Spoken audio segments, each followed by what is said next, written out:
नमस्कार। खबर प्रधान देख रहे सभी दर्शकों का बहुत बहुत स्वागत है और मैं हूं आपके साथ संगीता श्रीवास्तव। देखिए, इस समय देश भर में पूर्व प्रधानमंत्री डॉक्टर मनमोहन सिंह की चर्चा तेज है।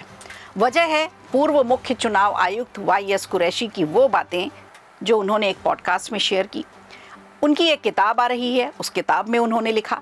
दरअसल लंबे समय बाद उन्होंने एक ऐसा संस्मरण शेयर किया है जिसने सियासी गलियारों में हलचल मचा दी है। लोग अपनी प्रतिक्रियाएं दे रहे हैं। दरअसल पूर्व मुख्य चुनाव आयुक्त वाईएस कुरैशी ने अपनी नई किताब में 2012 का एक किस्सा शेयर किया है जिसमें पूर्व पीएम मनमोहन सिंह ने कहा था कि वो आत्महत्या कर लेंगे। अब कोई प्रधानमंत्री इतना लाचार कैसे हो सकता है कि वो ये कहे कि वो सुसाइड कर लेंगे। चर्चा इसी बात को लेकर के तेज हो रही है। तो ऐसा उन्होंने क्यों कहा? सबसे बड़ा सवाल ये कि पूर्व चुनाव आयुक्त ने इस समय इस बात को शेयर क्यों किया। ये घटना बताई गई है 2012 की, जब उत्तर प्रदेश में विधानसभा के चुनाव हो रहे थे। उस वक्त केंद्र में कांग्रेस की सरकार थी और सरकार के कुछ मंत्रियों की बेतुकी बयानबाजी चल रही थी, जिसे लेकर चुनाव आयुक्त कुरैशी भी बेहद नाराज हो रहे थे और आहत भी हो रहे थे, जिसे लेकर कुरैशी ने अपनी नाराजगी तत्कालीन प्रधानमंत्री मनमोहन सिंह तक पहुंचाई थी। चुनाव के दौरान अपने नेताओं की अमर्यादित बयानबाजी से दुखी होकर पूर्व पीएम डॉक्टर मनमोहन सिंह बेहद भावुक हो गए, नाराज हो गए, आहत हो गए और तब उन्होंने ऐसे शब्दों का इस्तेमाल किया था।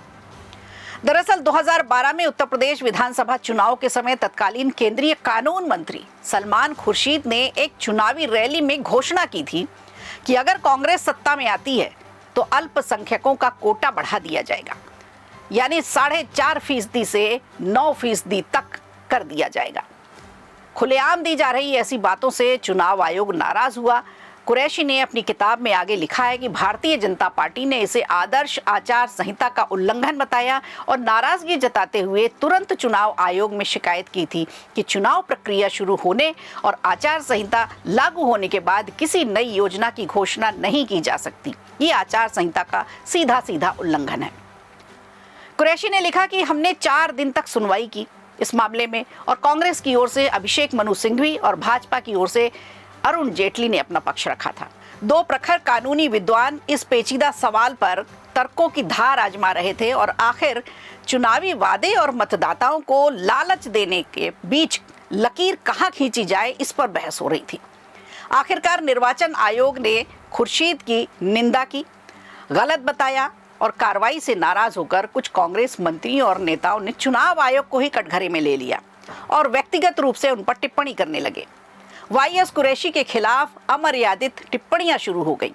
कुरैशी ने कहा कि मुझे व्यक्तिगत आलोचना से कोई फर्क नहीं पड़ता, लेकिन चुनाव आयोग जैसी संवैधानिक संस्था को बदनाम करना स्वीकार नहीं था।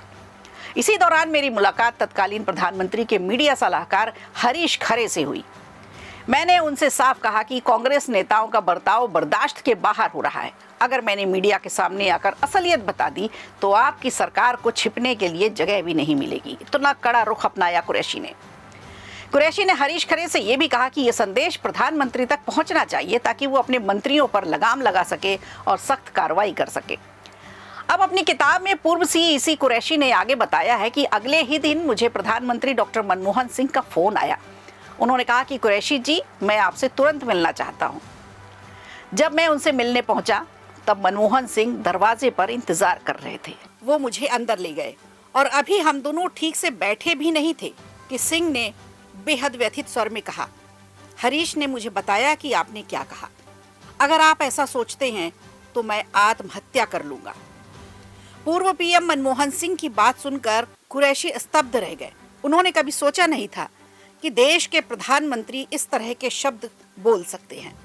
दरअसल उनकी शिकायत कुछ मंत्रियों के आचरण को लेकर के थी, मनमोहन सिंह को लेकर के बिल्कुल भी नहीं थी। कुरैशी के मुताबिक पूर्व प्रधानमंत्री मनमोहन सिंह हमेशा चुनाव आयोग को भारत का गौरव और देश की सॉफ्ट पावर बताते रहे हैं। उनके लिए ये कल्पना करना भी असहनीय था कि कुरैशी को उनकी नीयत पर संदेह हो सकता है। पूर्व प्रधानमंत्री मनमोहन सिंह ने ऐसी बात कही जिसे कुरैशी आज तक नहीं भूल पाए हैं। इस मुलाकात के बाद चुनाव आयोग की सार्वजनिक बयानबाजी भी काफी हद तक रुक गई। जाहिर है पूर्व प्रधानमंत्री ने अपने मंत्रियों से कुछ तो कहा होगा। तो जिनको लगता है कि चुनाव आयोग पर वर्तमान सरकार को लेकर आरोप लगाए जा रहे हैं, तो ऐसा बिल्कुल नहीं है। ये पहले भी होता रहा है। तत्कालीन सरकार के नुमाइंदे चुनाव आयोग को लेकर निशाना बनाते रहे हैं और शायद आज जो आरोप लगा रहे हैं वो अपना इतिहास भूल चुके हैं। एक बार उन्हें अपना इतिहास भी पलटकर देख लेना चाहिए कि आखिर पिछले समय में, पिछली सरकारों में, उनके कार्यकाल में चुनाव आयोग के साथ किस तरह का रवैया उनका रहा है। वीडियो अच्छा लगा हो तो लाइक कीजिए, शेयर कीजिए और कमेंट बॉक्स में हमें ज़रूर बताइए।